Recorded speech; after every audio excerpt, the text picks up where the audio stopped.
Guys, welcome to my channel, and today we are going to unbox a thing that is a gun, toy gun. Alright, see, this is the gun and it comes with one bullet. See, the gun looks very good, very good. And do you know its package? This gun is inspired from Avengers Age of Ultron. Yes guys, I am not lying. See, its barrel spins. See, spins.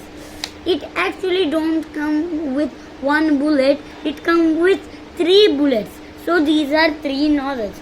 So you are thinking, why are these 3 bullets? So these 3 bullets means 2 bullets are gone because they shoot outside.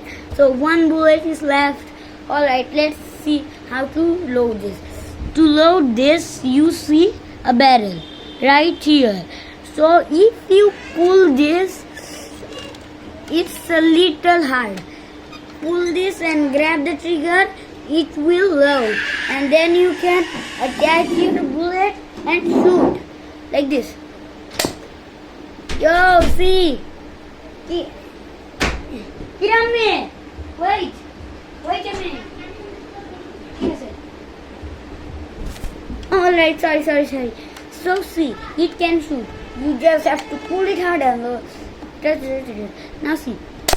Sorry, it hit you. Sorry. So this is a nerf gun. You are thinking why there is not a nerf? Because there was a nerf here, but it got removed. So this is the gun. Alright guys, bye. A new video will come. Bye.